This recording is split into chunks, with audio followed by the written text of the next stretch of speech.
Pour introduire cette étude sur la vérité, nous allons citer la parole du Christ très importante, mise en évidence dans l'évangile de Jean, chapitre 14, verset 3.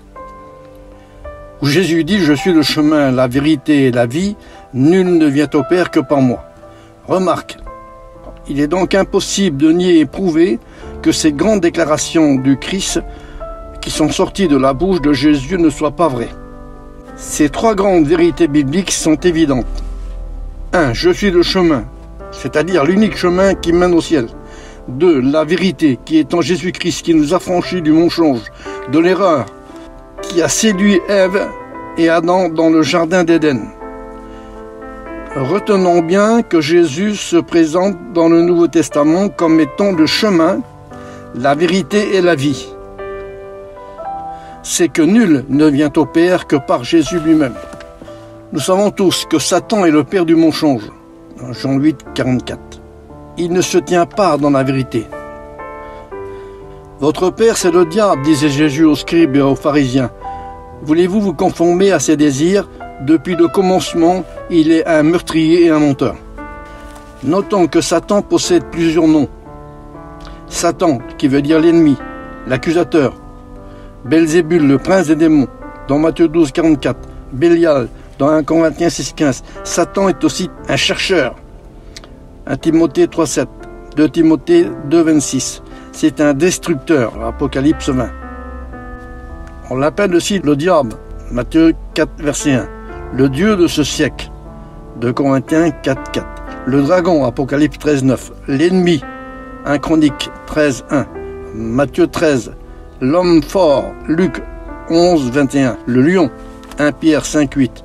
Le serpent ancien appelé le diable, Satan, celui qui séduit toute la terre, le prince des ténèbres, contre lequel nous devons combattre et employer les armes de Dieu, comme nous le conseille l'apôtre Paul dans Éphésiens 6, 11. Voilà ce que nous dit Paul, revêtez-vous de toutes les armes de Dieu afin de pouvoir tenir ferme contre les ruses du diable, car nous n'avons pas à lutter contre la chair et le sang, mais contre les dominations, contre les autorités, contre les princes de ce monde de ténèbres, contre les esprits méchants. Verset 13, c'est pourquoi revêtez-vous de toutes les armes de Dieu afin de pouvoir résister dans nos mauvais jours et tenir ferme après avoir tout surmonté. Soulignons le verset 14, l'importance de la vérité. Tenez donc ferme, frères, ayez la vérité pour ceinture. Jésus a dit, je suis venu pour rendre témoignage à la vérité. Jean 14, 37. Paul avait entièrement raison de dire, je dis la vérité en Christ, je ne mens pas. Soulignons que Jésus a employé la parole de la vérité lorsqu'il a discuté à Nicodème pour lui faire comprendre la nouvelle naissance. Il a dit à Nicodème, docteur de la loi, si un homme ne naît de nouveau, il ne peut voir le royaume des cieux. Cette grande vérité du Christ, donnée à Nicodème, docteur de la loi, est incontournable. En effet, personne ne peut prouver, soit par la Bible, soit par une théorie humaine quelconque, que des milliers de personnes seront tout de même sauvées après l'enlèvement de l'Église, sans avoir reçu la nouvelle naissance, bien sûr. Je dis que ce serait un grand mensonge de dire et enseigner qu'après l'enlèvement de l'Église, des milliers de personnes ainsi que des milliers de Juifs qui n'ont pas cru en Jésus-Christ obtiendraient tout de même le salut sans avoir cru, sans la conversion, sans avoir été repentis, sans passer par les eaux du baptême. Tous ceux qui enseignent cette idée faussée d'un salut inconditionnel sont dans l'erreur et introduisent l'erreur dans l'Église. Annoncer un tel message est une fausse doctrine, une pure fausse doctrine. Je dis donc que la théorie des pré-tribulationnistes est une doctrine de démons et un tissu de tromperie. Des milliers de chrétiens ont été trompés ainsi que des centaines de pasteurs. Tous ceux qui continuent à croire à cette théorie sont dans l'erreur et continuent à croire et à enseigner malgré tout à croire à la théorie mensongère, au lieu de croire à la vraie parole de doctrine de Jésus. Cela est une doctrine faussée, elle ne dit pas la vérité. Selon la théorie de l'enlèvement de l'Église, des milliers de gens ainsi que des milliers de Juifs qui n'ont pas cru en Jésus obtiendraient malgré tout le salut sans avoir cru, sans la conversion, sans avoir été repentis, sans passer par les eaux du baptême. Tous ceux qui enseignent cette idée faussée d'un salut inconditionnel sont dans l'erreur et introduisent l'erreur dans l'Église. Annoncer un tel message est une fausse doctrine et non la vérité pure. Il n'est donc pas étonnant que Paul donne son conseil précieux et spirituel aux chrétiens de Philippe. Au reste, frères, dit-il, que tout ce qui est vrai, tout ce qui est honorable, tout ce qui est juste, tout ce qui est pur, tout ce qui est aimable, tout ce qui mérite l'approbation de ce qui est juste et digne de la louange soit l'objet de vos pensées. Il est très important de souligner que l'enseignement complet de Jésus contenu dans les 4 évangiles est vrai, cela dans les moindres détails. Dans 1 Timothée 6,9, Paul dévoile les fausses doctrines qui sont contraires à la vérité. Voici ce qu'il nous dit. Si quelqu'un enseigne de fausses doctrines et ne s'attache pas aux paroles de notre Seigneur Jésus-Christ, qui est selon la piété, il est enflé d'orgueil, il ne sait rien. Il a la maladie des questions oiseuses et des disputes de mots qui naissent l'envie, les querelles et les calomnies. Et les mauvais soupçons, les vaines discussions d'hommes corrompus dans ton monde privé de la vérité. Croyons que la piété est une source de gain. C'est le résultat de ceux qui enseignent des fausses doctrines.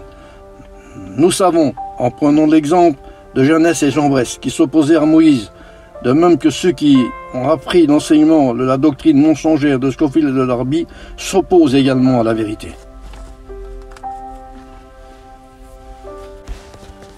Dans 2 Thessaloniciens 11, il est dit que tous ceux qui refusent de croire à la vérité et d'enseigner le faux, aussi Dieu leur enverra une puissance d'égarement pour qu'ils croient au mensonge. Verset 12, afin que tous ceux qui n'ont pas cru à la vérité, mais qui ont pris plaisir à l'injustice soient condamnés. Le grand bénéfice de ceux qui vivent la vérité et la prêchent. Le psalmiste disait, tu veux que la vérité soit au fond de mon cœur. Psaume 51, 8, Éphésiens 4, 25. Ceux qui agissent avec vérité lui sont agréables, nous dit la Bible. Dans Jean 6, 13, l'esprit de vérité vous conduira dans toute la vérité. Parole de Jésus. La vérité est donc une force pour les chrétiens fidèles. Dans 2 Corinthiens 13, 8, Paul nous dit que nous n'avons pas de puissance contre la vérité, nous en avons que pour la vérité. Il faut faire tout notre possible pour que la vérité soit maintenue. Galates 2, 5. Nous savons que les méchants feront tout leur possible pour empêcher que la vérité du Seigneur soit maintenue dans l'Église. Il est dit que la corne jettera la vérité par terre. La corne, c'est l'opposition à Dieu, à la parole de Dieu et à Jésus. Mais je bénis Dieu car l'Église est la colonne de l'appui et de la vérité selon 1 Timothée 3,15. Paul dit encore que chacun de vous parle selon la vérité à son prochain, et ça n'a pas toujours été le cas même parmi l'Église. Galates 4,25. Les apôtres se sont rendus recommandables par la parole de vérité de Corinthiens 6, 7. Plusieurs pasteurs et aussi plusieurs enseignants ont dit et annoncé que Jésus n'aurait pas annoncé de doctrine dans les 4 évangiles. Ce message qui a été prêché est un enseignement et un message de mensonge très grave et non la vérité. Tous les enseignements des apôtres se sont basés sur la doctrine de Jésus. Dans ces conditions, pourquoi Jésus aurait-il insisté en disant aux disciples « Allez, faites de toute la nation des disciples, les baptisant au nom du Père, du Fils et du Saint-Esprit, et enseignez-leur à observer tout ce que je vous ai prescrit. » Soulignons que pendant la durée de son ministère, Jésus a enseigné le contenu de sa doctrine à ses disciples, et que par la suite il l'a enseigné eux à l'Église. C'est une des raisons pour lesquelles l'apôtre Paul a dit aux chrétiens de Thessalonique « Voici ce que nous vous déclarons de la part du Seigneur Jésus. » Il est bien évident que les apôtres n'ont jamais prêché ni enseigné une autre doctrine que celle de notre Seigneur Jésus. Contenu dans les 4 évangiles. Jésus leur avait dit « Voici, je vous ai annoncé toutes choses à l'avance. » Marc 24, 35, Marc 13, 24. Des choses qui peuvent nous éloigner de la vérité. Écouter des messages par des soi-disant pasteurs et enseignants. Car beaucoup de prêcheurs n'annoncent pas la doctrine complète du Christ, de Jésus, contenue dans les 4 évangiles. Ils annoncent même que Jésus n'aurait pas enseigné de doctrine dans l'Église. Cela est grave, anti-biblique. Les 4 évangiles nous la pose la question pourquoi les apôtres se sont basés sur des déclarations de doctrine contenues dans les 4 évangiles. Les apôtres n'ont fait que d'obéir à l'enseignement de Jésus contenu dans les 4 évangiles. Je déclare devant Dieu que tous ceux qui disent et enseignent que Jésus n'a pas enseigné de doctrine dans les 4 évangiles sont en plein désaccord avec Jésus lui-même et les apôtres, qu'eux ont respecté à 100% toute la sainte doctrine de Jésus. Si vous faites une comparaison avec la doctrine de Jésus contenue dans les 4 évangiles, avec la doctrine des apôtres contenue dans les épîtres de l'Apocalypse, vous allez tout de suite découvrir que c'est la même doctrine. L'apôtre Jean nous rappelle une grande importance vérité pour tous ceux qui se détournent de la doctrine, qui est la vérité. Pour s'attacher à des fables, à des théories humaines, être attaché à la vérité du Christ, c'est une protection, une sauvegarde par Jésus. Jésus disait, sanctifie-les par ta vérité, ta parole est la vérité. Jean 17, 17. Je dis que les vrais adorateurs adoreront le Père en esprit et en vérité. Si nous sommes de vrais adorateurs, alors la bénédiction sera pour chacun d'entre nous. L'Épître aux Romains, chapitre 1, nous donne l'importance capitale et désapprouve tous ceux qui sont rebelles à la vérité. Le texte biblique dit clairement, la colère de Dieu se révèle du ciel contre tous ceux qui sont rebelles à la vérité et obéissent à l'injustice. L'homme qui retient la vérité, injustement la vérité captive. Aujourd'hui, les fausses doctrines qui ont été propagées dans le monde chrétien par Scofield et John Darby à cause d'un change de la petite fille Margaret MacDonald sont combattues par les théologiens de l'Amérique et de l'Angleterre. Des centaines de personnes ont été trompées par des doctrines d'erreur. Ils sont en train de l'abandonner. Dans le commentaire de la Bible Scofield, plus de 40 fausses doctrines y sont répertoriées. Scofield n'était donc pas dans la vérité. Lorsqu'il écrit ses commentaires, la preuve, ce sont des hommes qui pratiquaient le spiritisme qui l'ont aidé à écrire ses commentaires. Je dis au frère Tony que je n'ai rien contre lui. Je te demande seulement, frère, de venir me voir. Je suis à côté de Conflans-Saint-Honoré, pour que tu puisses prouver tes accusations que tu portes contre moi à l'église de Bretigny-sur-Orge, devant 500 personnes. Sois un homme capable de venir me trouver ou me téléphoner à moi pour que l'on fixe un rendez-vous ensemble. Voici le numéro de mon téléphone, 06 17 57 43 30.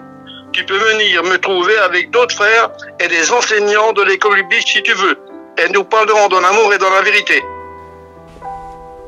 Je profite de cette étude biblique pour m'adresser un message à l'intention du beau-fils Apaillon, qui m'a accusé faussement à l'occasion d'une réunion de culte à la salle de Bretigny-sur-Orge. Cela s'est fait en présence de l'auditoire, en disant que j'étais dans l'erreur et que j'enseignais des fausses doctrines. Il a même ajouté que eux, la mission mère, avaient la meilleure doctrine du monde. Or, la meilleure doctrine du monde dont il parle n'est rien d'autre que la fausse doctrine qui a été diffusée dans le monde par Scofield et Darby.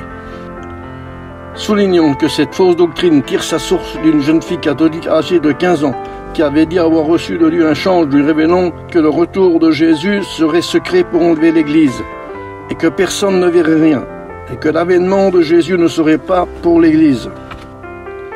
Dans tes accusations, frère Tony, portées contre moi à Bretigny, tu prétends que vous avez la meilleure doctrine du monde. Or, la meilleure doctrine que vous prétendez avoir tire sa source d'une soi-disant révélation donnée à une jeune fille catholique âgée de 15 ans, qui avait dit avoir reçu un change dans un rêve, la révélation venant de Dieu que le retour de Jésus se ferait en 2 étapes. Dont la première étape se ferait en secret, et que ce serait à cette première étape que l'enlèvement de l'Église aurait lieu, et que l'avènement de Jésus ne serait pas pour l'Église. Cependant, plus de 300 versets à titre de preuve nous affirment que l'enlèvement de l'Église aura lieu à l'avènement. Les 4 évangiles nous suffisent pour nous le faire comprendre. Jésus et les apôtres nous exhortent à attendre l'avènement de Jésus. L'apôtre Jacques déclare « Nous vous exhortons, frères, à être patients jusqu'à l'avènement du Seigneur ». Jacques 5, 7. L'apôtre Paul affirme que la couronne de justice sera donnée à tous ceux qui ont aimé son avènement.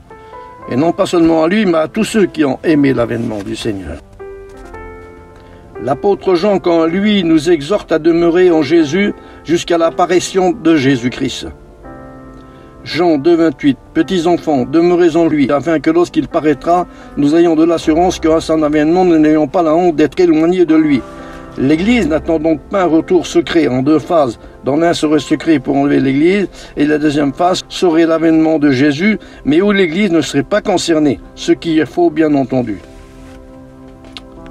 Ce retour invisible de Jésus est inexistant dans les Écritures, il faut le souligner. Jamais Jésus et les apôtres ont enseigné un retour secret en 2 phases pour venir chercher l'Église.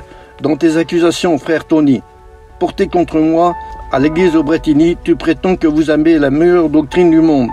Si ce que vous dites est vrai, alors vous auriez dû respecter les enseignements de Jésus qui précise dans Matthieu 24, 36 « Pour ceux qui du jour et de l'heure, personne ne le sait, ni les anges des cieux. » Alors que les anges sont comptés comme étant des myriades dans le ciel, une myriade égale à 200 millions, et aucun d'entre eux ne connaît la date et le jour du retour de Jésus. Cependant, la meilleure doctrine que vous pensez avoir, c'est permis de fixer, et cela à plusieurs reprises, la date du retour de Jésus. Je rappelle ici que le frère Kosek est venu trouver le président de l'époque, et cela à plusieurs reprises pour lui dire qu'il se trompait au sujet de la doctrine du retour de Jésus. Je possède même un document dans lequel le Kosek reprend le président de cette époque au sujet de son enseignement. Je dis, frère Tony, que vous vous trompez et que vous avez annoncé des fausses doctrines. Tu le sais très bien d'ailleurs. Jésus n'a jamais dit que son retour serait secret pour enlever l'Église. Seulement, votre théorie vous a enseigné que Jésus n'aurait pas enseigné de doctrine dans les 4 évangiles, alors que les apôtres ont été dans l'obligation de retransmettre tout ce que le Christ leur avait dit. Allez, faites de toutes les nations des disciples, les baptisons au nom du Père, du Fils et du Saint-Esprit, et enseignera à observer tout ce que je vous ai prescrit. Je redis et je déclare que l'enseignement de Scofield et de John Nasson Darby est une doctrine de démon. Comme le dit 1 Timothée, l'Esprit dit expressément que dans les derniers temps, plusieurs abandonneront la foi pour s'attacher à des doctrines de démons et à des esprits séducteurs. J'ajoute ici que sans la sainte doctrine de Jésus, toutes les autres doctrines sont des fausses doctrines. Les mensonges de la théorie de Scofield et de John Nasson Darby. Le premier mensonge qui a été dit que l'avènement de Jésus n'était pas pour l'Église.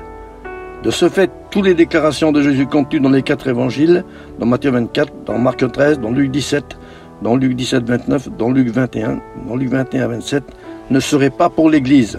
Ce qui est grave. Dans Matthieu 24, 36, Jésus parle de son retour, en précisant que le jour et l'heure de son retour, personne ne le connaît. Voici les paroles de Jésus. Pour ceux qui, du jour et de l'heure, personne ne le sait. Ni les anges des cieux, ni le Fils, mais seul le Père. En parlant du temps de Noé, Jésus dit qu'il en sera de même à son avènement, à l'avènement du Fils de l'homme. Le verset 39 nous précise que les gens se doutèrent de rien, jusqu'au jour où le déluge vint et les emporta tous. Jésus nous précise très bien en disant qu'il en sera de même à l'avènement du Fils de l'homme. Alors, de 2 hommes qui seront dans un champ, l'un sera pris, l'autre sera laissé. Retenons bien que c'est bien l'avènement de Jésus que cela se passe, et pas un retour secret. Jésus souligne dans les évangiles déjà cités, Luc 17, Luc 17, 29, Luc 21, 27. Jésus s'est prononcé plusieurs fois sur son retour, tout en précisant les grands faits spirituels qui auront lieu ce jour-là, à son avènement. Dans Marc 13, 24, il souligne un bouleversement cosmique qui aura lieu juste avant son retour, au verset 26. Alors il en sera de même à l'avènement du Fils de l'homme. Jésus apparaîtra du ciel avec puissance et une grande gloire. Alors il enverra ses anges, qui rassembleront ses élus des 4 vents depuis une extrémité des cieux jusqu'à l'autre. Notons que les élus qui vont être rassemblés sont les chrétiens composés de juifs et de non-juifs. Les mensonges de la théorie de Scofield et de John Nasson Darby a été de dire que l'avènement de Jésus n'était pas pour l'Église. De ce fait, toutes les déclarations de Jésus contenues dans les 4 évangiles, comme Matthieu 24, 39, comme Marc 13, comme Luc 17, comme Luc 17, 29 et Luc 21, 17, ne seraient pas pour l'Église. C'est un mensonge très grave. Plusieurs autres mensonges sont à noter. Jésus précise que la résurrection des morts en Christ aura lieu au dernier jour. Jésus précise que le dernier jour se répète 4 fois, en précisant que les morts en Christ ressusciteront au dernier jour, à la fin de l'histoire du monde, de l'Église. Ce texte biblique est très précis sur cette question. Jésus a dit, celui qui mange ma chair et qui boit mon sang, je le ressusciterai au dernier jour. Soulignons que le dernier jour, c'est aussi l'avènement de Jésus, c'est-à-dire la fin du monde. Les épîtres de l'apôtre Pierre sont clairs sur cette question. La terre, avec les œuvres qu'elle renferme, sera consumée et le ciel se roulera comme un manteau au jour de l'avènement de Jésus. Des milliers de gens seront sauvés après l'enlèvement de l'Église, ainsi que tous les Juifs qui n'ont pas cru au sacrifice de Jésus, ce qui est faux. Frères et sœurs et amis, après tout ce que vous avez écouté dans mes messages sur la question de la vérité et de l'erreur, je pense que vous prendrez une décision et que ainsi vous pourrez vous raccrocher sur la vérité, rester attaché à la parole de Dieu, à l'enseignement de Jésus et non pas à des erreurs de doctrine comme vous les avez écoutées. Que Dieu vous bénisse.